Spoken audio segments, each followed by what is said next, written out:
খুব সুন্দর না বন্ধুরা, পার্কের মতন। এই যে পদ্মা সেতুর পার, এখানে একটা বট গাছ আছে, এই দিক দিয়ে মানুষ চলাফেরা, এখানে শুধু কিছু গাছ আছে। এরপরে এই দিক দিয়ে রাস্তাঘাট আছে, যাওয়া যায় মানুষ। এই দিক দিয়ে নদী এবং পদ্মা সেতু। ওই যে পদ্মাটা দেখা যাচ্ছে একদম নীরব ভূমিকা রাখছে। ওই যে দূরে বন্ধা দিয়ে দিচ্ছে জাহাজ এগুলি।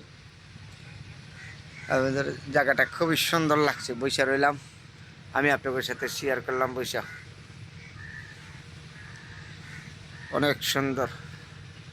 এই পদ্মা নদীর পার আর কি, ও বেড়ে গেছে। এই দিক দিয়ে সুন্দর একটা জায়গা, আবার হলো এই দিক দিয়ে গাছপালা আছে। মানুষ কম, মানুষ নেই তো, আগের মতন মানুষ নেই। তারপরে বন্ধুরা আপনাদের সাথে শেয়ার করলাম। ওই যে দূরে দেখা যাচ্ছে এগুলি হলো জাহাজ, নৌকা। এই যে মাঝে নদীর চর বয়ে গেছে, এটা হলো পদ্মা নদী।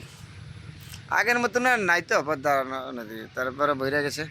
ওই সাথে বৈশা আমি খুব সুন্দর একটা জায়গা শেয়ার করলাম। বট গাছটা দেখেন কত সুন্দর, যে গাছটা। গাছ হইলো আমাদের, একটা কথা আছে না, ছায়া দেয়। গাছ হইলো আমাদের পবিত্র জ্ঞান।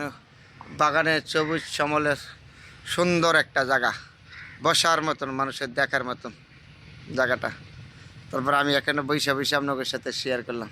জায়গাটা খুব দেখার মতন সুন্দর। এটা হলো পদ্মা নদীর পার।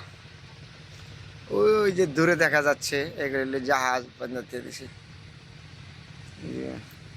খুবই একটা সুন্দর জায়গা, সবুজ শ্যামল। যেখানেই যাই বন্ধুরা, যদি সুন্দর জিনিসগুলি আছে এগুলি আমি শেয়ার করি আপনাদের সাথে। যে আজকে হয়তো আপনাদের সাথে আইলাম, আমি এক জায়গায় গিয়েছিলাম তো, বলার থেকে আসার টাইমে, তো এইখানে আইসে আপনাদের লগে শেয়ার করলাম। পদ্মা নদীটা একদম ঠান্ডা, আগের মতো ঢেউ নাই, কিছু নাই। রান্না পদ্মা নদী খুবই সুন্দর একটা জায়গা। এই দিক দিয়ে সবুজ শ্যামল গাছপালা, মানুষ কম, হাঁটাকোটা খুব কম করে। বট গাছটা যে খুবই সুন্দর না, বট গাছটা দেখার মতন জায়গা। সময়টা বিকেলবেলা, এক সুন্দর, যেদিকে তাকাবেন এদিকেই সুন্দর, খুব সুন্দর। এই যে আবার একটা স্পিড বোট যাইতেছে, দেখা যাচ্ছে খুবই সুন্দর। হ্যাঁ, এখনো কিছু আগের মতন না স্পিড বোট, তারপরও এখন কম চলে তো, দেখা যাচ্ছে খুব কম।